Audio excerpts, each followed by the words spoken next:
episode 3. If you've been following along, the first episode on how to lose fat was on calories and quality of food, and the second one was on movement.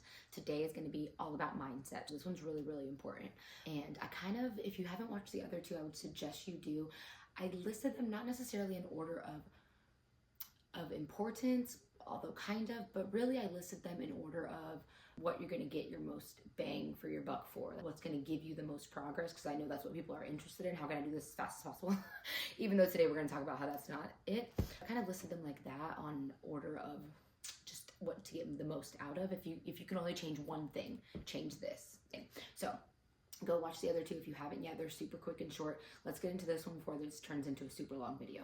Mindset. I want to talk about the importance of mindset, because having a great program and having your nutrition all planned out for you is all fine and dandy. But if you're doing it with the mindset of punishing yourself, or because you feel like you're not good enough, or because you feel like you're ugly and fat and all the ugly things that we say about each other, it's not going to be a lifelong change, because at some point you're going to convince yourself that you don't care about those things. I don't really care about being thin. I don't really care about being healthy. I don't really care about being fit. I don't care to have muscles. You can convince yourselves of those things. I'm content being this weight. I'm content being this. But deep down, or whenever you're not going through those I don't give a crap moments, you go through deep downfalls of it, where you do care, and you know you care. And so that's why having the mindset of, today we're going to jump into mindset, and it's honestly going to be one of the most important things, because you can have the best program written out for you, the best nutrition plan written out for you, and sure, you're going to follow it, but if you're following it for, I wouldn't say the wrong reasons, but if all of your reasons are because you are all negative, or you're down on yourself, or you feel like crap about yourself in this moment, that's going to go away. Like, there are going to be moments where you're not down on yourself and you feel good about yourself, and so you're not going to find the benefit in sticking with a health and fitness routine when you feel good about yourself. You're only going to find the benefit in it when you feel bad about yourself. And that's not the goal. The goal of exercising and eating good is not just the way that you look, body fat and building muscle. There's so much more to that. Your quality of life that just totally enhances once you get through that barrier of, I just want to look a certain way. Talk about a little bit of a mindset shift. And I think I want to say the most important one, I think, honestly, out of this list, I made a list and we're just going to go through them one by one.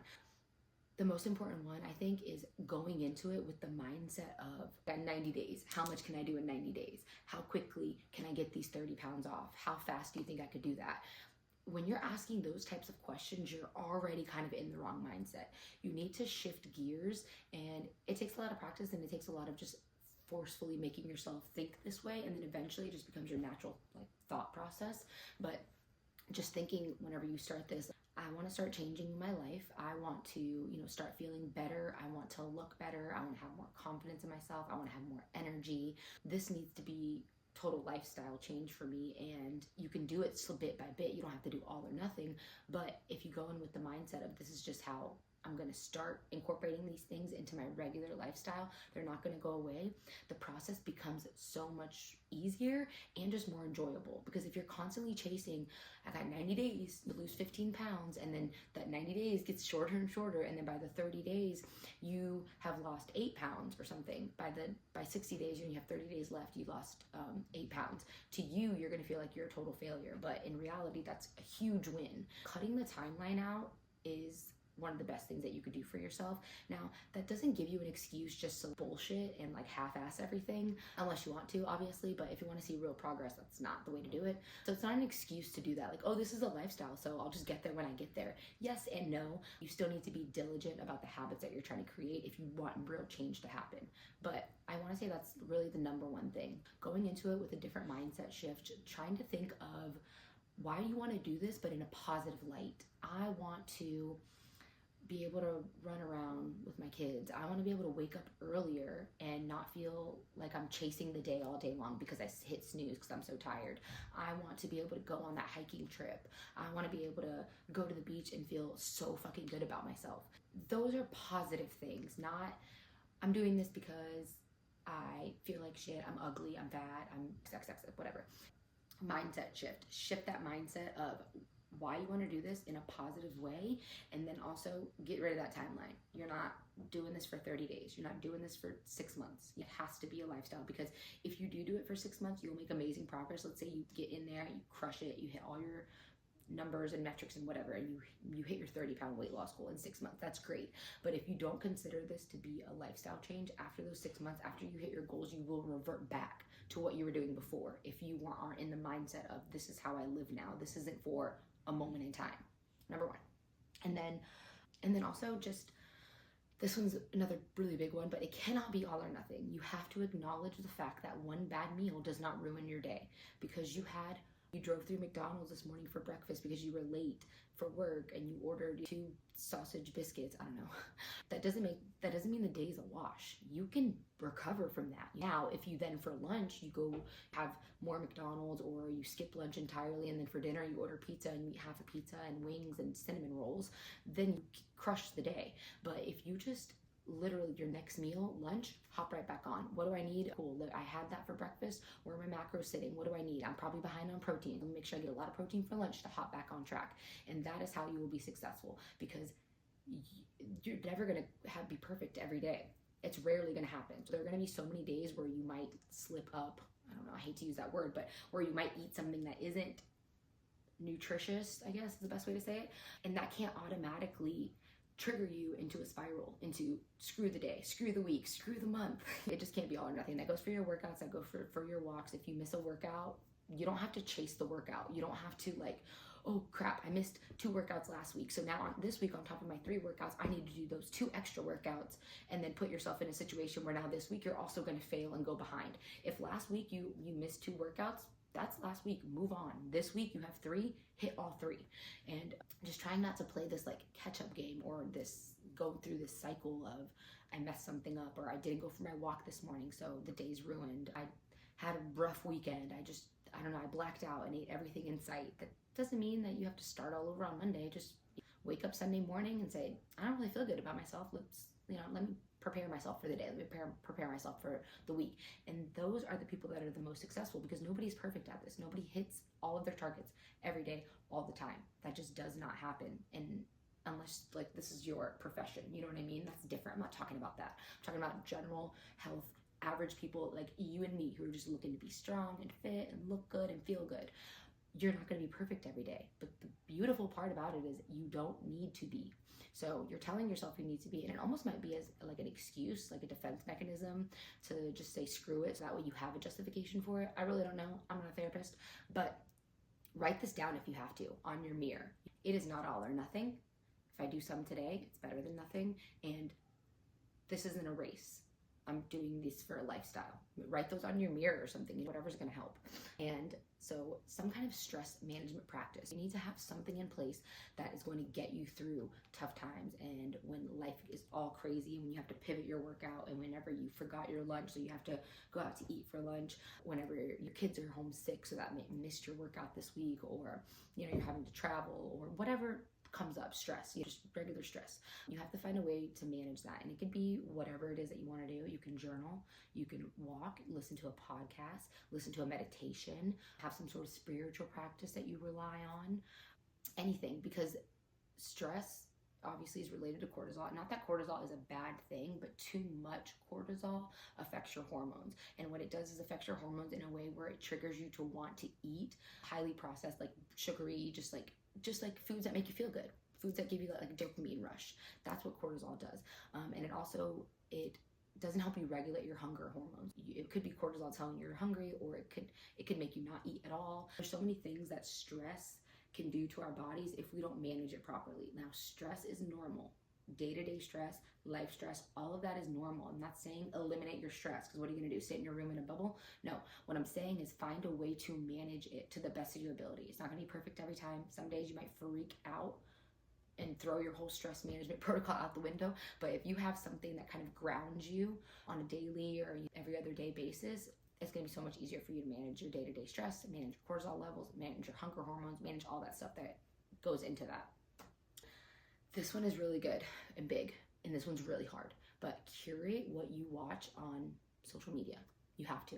You cannot be following a bunch of people who don't have your body type, who lift weights as a profession, who are athletes, who are all of these things, that who are on keto, like that you have no intention of doing, or that's not your lifestyle, it doesn't align with what it is that you do, or not even what it is that you do, what you can do.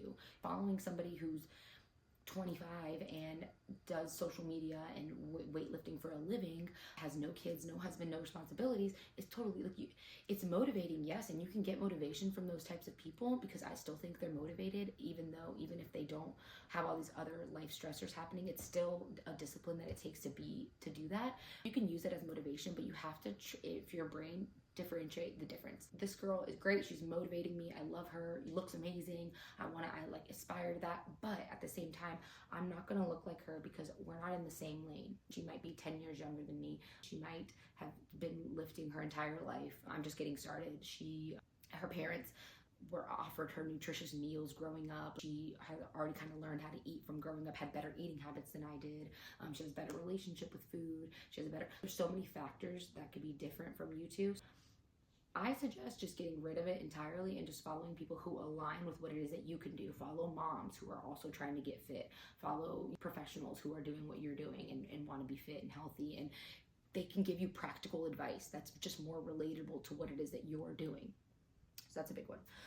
And then the comparison game. So this goes back to that. You comparing yourself to somebody who's maybe been weightlifting for 5 years, does this as a job, has no kids, has no other responsibilities, yet you're have a full-time job, you have 3 kids, you have a husband, you have a house, you have a dog to take care of, you have all these things, and you're sitting here, and not to mention you just got started. Comparing yourself, regardless of all the other factors, comparing yourself to somebody's year 5 to your year 1 or 2 is just very disappointing, and it's you're doing yourself such a disservice, because it means nothing. Cool, she's been doing this for 5 years, you've been doing it for 2. You're not supposed to be you're not supposed to be on the same path. You're not supposed to be as far along in this journey as she is, you know what I'm saying? So you're not supposed to be as developed, or your form isn't supposed to be as good as hers, or whatever the case is.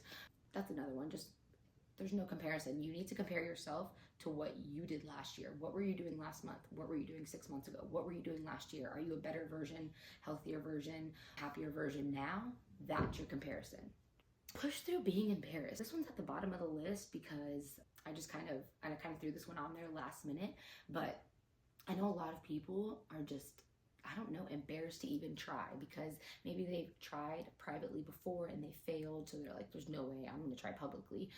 Or maybe they have tried publicly before and failed, so they think, oh, there's no way I'm going to try again. This is so embarrassing. I try to lose weight and I look exactly the same. It really doesn't matter. I know it's easier said than done, but you really have to just let go of trying to feel embarrassed. And honestly, I feel like if you tell people what it is that you're doing, or ask people for support rather than hiding it, I don't want to tell anybody that I'm trying to lose weight until I've lost a little bit of weight, so then I won't be embarrassed by my success. It's hard because people are just so mean, but you just, even if you don't post it publicly on social media or something for everybody to see, tell your immediate family, hey, I'm doing this, I really have this goal, I want to start making this a lifestyle change, I want to start eating more like this and that, and like yada yada, and have those people in your corner. Have a friend that you can text like, hey, I'm really trying hard at this, I'm tired of feeling down on myself, I'm tired of feeling low energy, I'm tired of living life like this, and I really want to make a change, and will you hold me accountable? Can I message you whenever I'm having a rough day? Let people know what you're doing, and don't be embarrassed by their judgment, because anybody who is fit and strong and healthy would never make fun of a beginner trying. The only people that make fun of people trying who are a beginner, or people who have failed, are people who are too scared to try things on their own and are too insecure to try it. There's nothing to be afraid of. You're not going to end this life think, man, I really wish I would have gotten healthier, but I was too embarrassed to try. No. Mm-mm. Then planning. So this kind of has to do with mindset, but planning is so important to your success. Planning helps with stress too. So the more you plan, the less life just kind of happens. Life is going to happen no matter what, even if you plan it. I planned on working out, I think Wednesday or something. My son woke up, he didn't feel good. He had like slight fever, and so I totally had to pivot. And even though I had his clothes laid out for daycare, I had my clothes laid out for daycare, I had an idea of what I was going to work out that day. I had my work schedule planned for the day. I had all these things planned for the day. As soon as that happened, stress, and I'm like, that's okay, let's pivot. And so I just made the changes that I had to make in that moment. Planning isn't to say that nothing is ever going to go unplanned, but planning helps things go less unplanned. right? Does that make sense? Planning makes it so that way more sporadic things don't just happen, because if you have no plan at all, then you're guaranteed to just be randomly doing things every day. If you have a template or a plan that you normally are going to follow, then it's okay to pivot when you have to, but so that way you're not pivoting every day, because that adds to your stress. I hope this was helpful. Mindset, it really is one of the most important things, I would say. I think it's one of the hardest things because people don't really see it as something that needs to change, or they don't see, it's hard to see. Like if you see yourself as unhealthy and overweight, you can physically see that in the mirror, but your mindset you can't really see, so you don't really know how it is affecting all the other things you do. But mindset is honestly one of the most important things and one of the biggest things that you could fix, not only for your physical health, but for your mental health and just dealing with life as it comes. Because the older you get, I know for me, the more BS life throws at me. It can't be all or nothing. Put this on your mirror. Today is not all or nothing. If I do one thing, that's a win. I don't know. And then don't time yourself. Those are the two most important things about everything I said. Do not set a timer on this. Do not set your expectations to, I'm going to lose 30 pounds in 6 months, because it will let you down 10 out of 10 times. I'm going to list these all at the bottom in case you just want to look over them again, just in order. And if you have any questions, comment or shoot me an email, and be sure to come back next week for episode 4. Bye.